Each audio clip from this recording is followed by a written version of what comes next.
So that is what it means when we say from negative energies which have created a negative thinking between two people who you don't even know. And finally is the stronger negative energies like the demons or the mantrics, which can actually possess a person. And when a person is possessed, it sounds very far-fetched when I say a person is possessed, but it is very common day in today's times to see people who are possessed without even realizing that they are possessed. Because the true nature of what they are and the way they behave is very different. It's a 180-degree difference between what kind of personalities you see of how you knew that person and how that person is behaving so irrationally. And that's what we mean that there is a possessed person who has taken over and is behaving completely irrational. And those are the stronger negative energies which exist in the universe, which exist in the environment, which probably exist in places where we visit without even us seeing it. The reason we don't believe it is because we can't see it. And that's the subtle energy of what we say of positive and negative. Because the things, as I said earlier, what you don't see, we don't believe it. And our talk today is to really understand that there is a new dimension in the life around us, which if we start understanding how it can help us to protect ourselves, at least we can protect ourselves, and that's what we will lead to.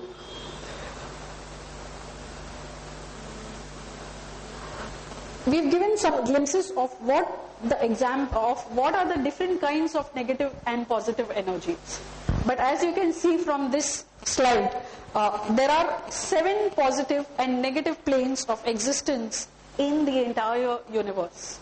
When we look at the positive side, we are over here, which is the earth. That's on the physical or the gross plane of existence where we are. And as we increase our spiritual practice or sadhana, how we go up from different regions or different planes of heaven and finally to Satyalok. Reversely, we have the negative energies, where from first plane of hell to the 7th plane of hell, there are 7 levels of, depending on the kind of negativity the person pursues or is influenced by, are the levels which are existing in the universe. But how does it affect us? Let us first understand, as a human body, what is it that we are made up of? Some of you who have seen this earlier, we have certain auras around us, or we have certain layers of bodies around us. Of course, we have finally, in between is the soul, the God within each one of us. That's why we are always told to see God in that person. But we are so covered, we can't see it. The second one is the mental body or the mind, from which originates your feelings, your emotions, and your desires. That is the second layer. The third layer is the vital body or your pran shakti, the vital life-sustaining energy of the body. And then you have your physical body, which comprises of the 5 senses, tissue, and your organs.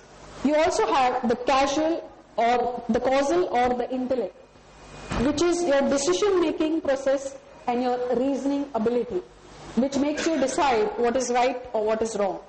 And finally, you have the supracausal or the subtle ego, the feeling that we are separate from God. And that is where most of our problems start, because we feel we are different from God. And when we look at the layers which we have, you're carrying all this with you as part of what we see. That's how the human system is comprised of. And some of you who follow yoga know this more detail with the different chakras which we have and how it works and how those energies also play a very big role. Therefore, what happens when a person passes away?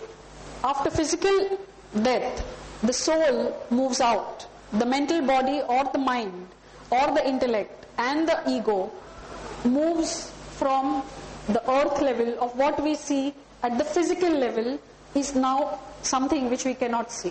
That's when we say the person has passed away. And he goes on to become an energy in the universe. And when we say as you can see, this is the subtle body of a person who has left the human form. We can't see it, but the energies exist in the universe which impact us. As I said, that you have your ancestral energies, you have subtle energies, you have negative energies which play havoc in our lives, which causes problems which we don't understand why this happens. But they play a role in actually building us the way we are today. And if we know how to deal with it, it can help us to remove the obstacles in forms of these energies which exist and influence us in our day-to-day thinking. A distressing energy is basically an entity which is there to harm you. When we saw a negative or a distressing energy, and the form which it took when a person has passed away is actually becoming into a form of a distressing energy at times. Of course, that's not for all the cases.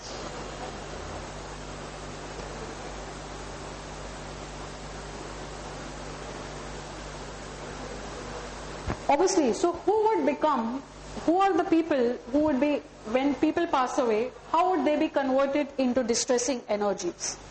People who have many unfulfilled desires and attachments. Many people who have personality defects such as anger, fear, greed, who are very strong of these traits, a very high amount of ego, who have harmed others and have the basic nature of harming others, which is what we are seeing in terrorists today across the society. Lack of qualitative and quantitative spiritual practice with the intent of attaining God.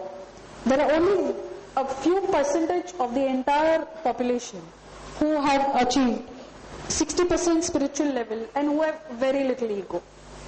And finally are able to proceed to the higher regions of what we saw as the 7 layers of heaven and beyond. These are the people who are likely to become distressing energies. But how do they affect human being? A person which displays uncharacteristic behavior, these are the ways which we see in people around us. It could be even some part of us where we are, taken over by anger, by fear, by greed. A person displaying uncharacteristic behavior, violent behavior of an erratic nature, addictions. Today with the younger generations, this is increasingly becoming a more of a social stigma which one has to address. Various physical and psychological illnesses, because at the psychological level, without even realizing it, is when one takes decisions one wouldn't have taken, because one has been affected by the distressing energies. Family problems, and I think today increasingly that is becoming more of a home-to-home issue.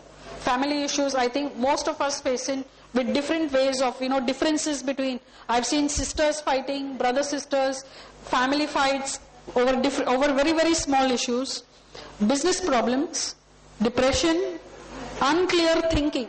Now this may seem, what is unclear thinking? But a lot of times we are covered with so much of negativity in our minds that we don't even realize that we are taking a decision which is not a rational decision.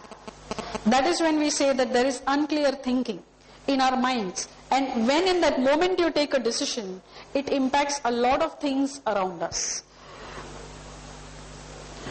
Malfunction of an organ, that is your physical side, financial problems, and so on. As you can see, a lot of us are affected in different ways. The degrees may vary. Some may have more acute problems and some may not have acute problems. But the fact is, we are influenced at some level or the other by all the energies which are distressing around us without even us realizing it.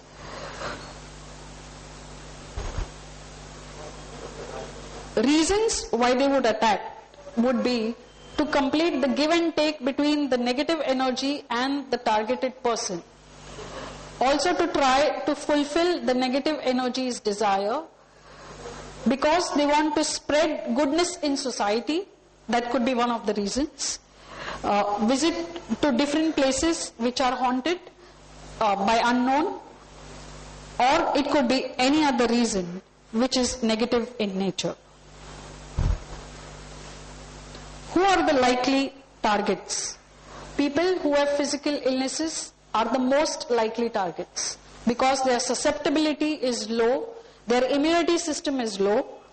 People who are mentally weak and have a lot of personality defects such as anger, greed, emotional in nature, and so on. There are people, most of us would fit in the second part. I mean, I consider myself in the second part. Because yes, while one wants to give up so many parts of things or desires, one cannot give up. And that is when we become very likely targets to be taken over. And that's why you have anger, greed, fear, envy taking a center stage in our lives. And that's the cause of a lot of the problems which we face.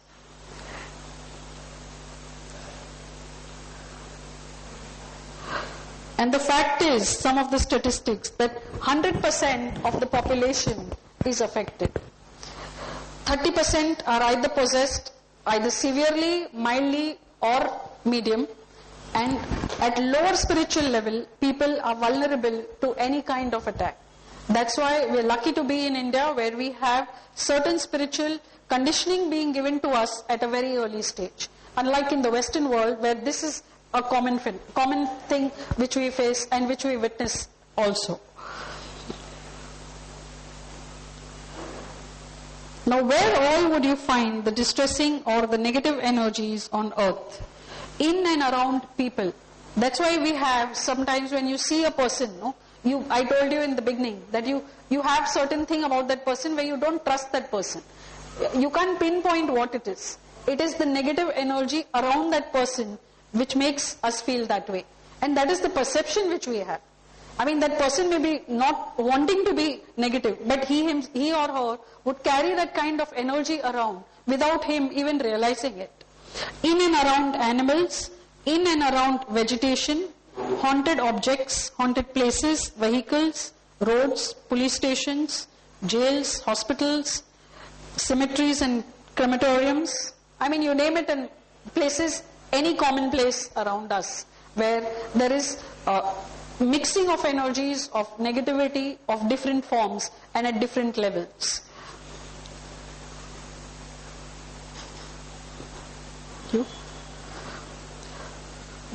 I will now hand over to Parveen. Having seen what are the different levels of energy, we'll go into understanding, therefore, what do we need to do? Okay, we have understood this, but I'm sure what are the steps one can take to protect ourselves so that we are not affected, and how we can make our own ways of thinking and living better. Yeah. So we saw the different kinds of negative energies, where they hurt us, how they hurt us, why they hurt us. And the nice thing about this is that there is a way out. Even though there are so many negative energies, there's also a way out. First thing is by applying a spiritual remedy, and I'm going to show you a slide